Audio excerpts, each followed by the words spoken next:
قاری محمد طیب قاسمی کے YouTube channel کو سبسکرائب کیجئے اور امن کے پیغام کو پھیلانے میں ہماری مدد کیجئے اور نیچے دیے گئے ہوئے بیل آئیکن کو کلک کریں تاکہ ہر آنے والی نئی ویڈیو آپ کو براہ راست مل سکے۔ مشہور واقعہ ہے ایک چھوٹا سا کہ نبی پاک صلی اللہ علیہ وسلم درخت کے تلے سوئے ہوئے ہیں، اپنی تلوار کو درخت کی ٹہنی پہ لٹکا دیا۔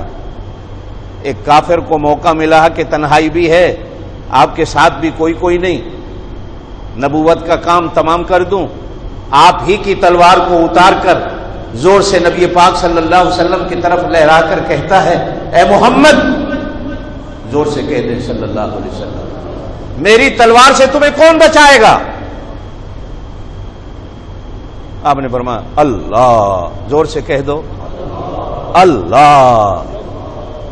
یہ بھی دل سے نکالنا ہوتا ہے، پیار جب آتا ہے اللہ،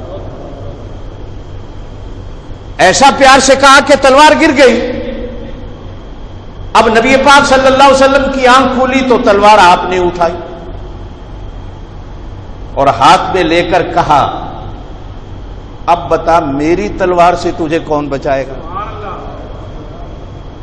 ایک بات ہمیشہ یاد رکھنا، نبی پاک صلی اللہ علیہ وسلم نے پوری زندگی میں کسی کی طرف تلوار کو لہرایا بھی نہیں، لہرایا بھی نہیں، مارنا الگ ہے، لہرایا بھی نہیں، اپنے ہاتھ میں لے کر ایسے، اب بتا میری تلوار سے تجھے کون بچائے گا؟ تو سامنے سے کہتا ہے مجھے پتا ہے آپ معاف کرنے والے ہیں، معاف کر دیں گے۔ فرمایا جا، میں نے تجھے معاف کیا۔ اب وہ کہتا پھر ایسے میں نہیں جاتا، مجھے کلمہ پڑھا دو۔ اشہد ان لا الہ الا اللہ پڑھتا ہوا جاتا ہے۔ نبی پاک صلی اللہ علیہ وسلم تلوار سے اس کی گردن کو بھی کاٹ سکتے تھے، نہیں کاٹا، بلکہ حضرت خالد بن ولید ایک کافر کی گردن پر چڑھ بیٹھے اور وہ نیچے سے کہتا ہے لا الہ الا اللہ محمد الرسول اللہ، پھر بھی حضرت خالد بن ولید نے اس کی گردن کو اتار دیا۔ نبی پاک صلی اللہ علیہ وسلم کے پاس واقعہ گیا تو حضور پاک صلی اللہ علیہ وسلم نے فرمایا اس کی گردن کو کیوں اڑایا؟ وہ کلمہ پڑھ رہا تھا۔ عرض کی یا رسول اللہ میری تلوار کے ڈر سے پڑھ رہا تھا۔ ارشاد فرمایا تو نے اس کا دل چیر کے دیکھا تھا؟ قیامت والے دن اللہ نے اگر تجھ سے یہی سوال کر لیا تو اللہ کو کیا جواب دے گا کہ ایک کلمہ پڑھنے والے کو قتل کر دیا؟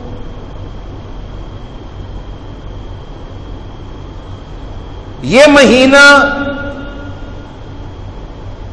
اس لیے عزت و عظمت والا ہے کہ اس مہینے پہ حج پہ جانے والا اپنے حج کی تیاری کرتا ہے۔ معلوم ایسے ہوتا ہے کہ ابھی وہ گیا بھی نہیں، تیاری کر رہا ہے، اپنی چارپائی پر بیٹھا ہے یا اپنی سواری پر بیٹھا ہے۔ اللہ کے ہاں یہ مہینہ اتنی عزت و عظمت والا بن گیا کہ اللہ پاک نے 12 مہینوں میں سے اس مہینے کو عزت دے دی۔ یعنی یہ جانے والا ابھی گیا نہیں، صرف نام لکھوایا ہے، نام لکھوانے سے ہی اللہ کا محبوب بن گیا، ابھی گیا نہیں ہوتا۔ اور اس پر میرے پاک نبی صلی اللہ علیہ وسلم نے بھی فرمایا کہ یہ جا بھی نہ سکا، موت بھی آ گئی تو اللہ پاک قیامت والے دن اس کو حاجیوں میں کھڑا کر دے، اس لیے کہ اس نے ارادہ تو کیا، اس نے نیت تو کی تھی۔ اللہ کے ہاں بخاری شریف کی پہلی حدیث ہے، انما الاعمال بالنیات، ہر عمل کا دار و مدار کرنے والے کی نیت پر ہوتا ہے۔ نیت صحیح کر لیا تو جی بسم اللہ، نہ بھی کر سکا نیت تو ہے، اللہ پاک قیامت والے دن اس کو بھی حاجیوں میں کھڑا کر دے۔ ایک بندہ قرآن کی حفظ کی نیت کرتا ہے میں حافظ بن جاؤں، نیت بھی کر لی، چل بھی پڑا،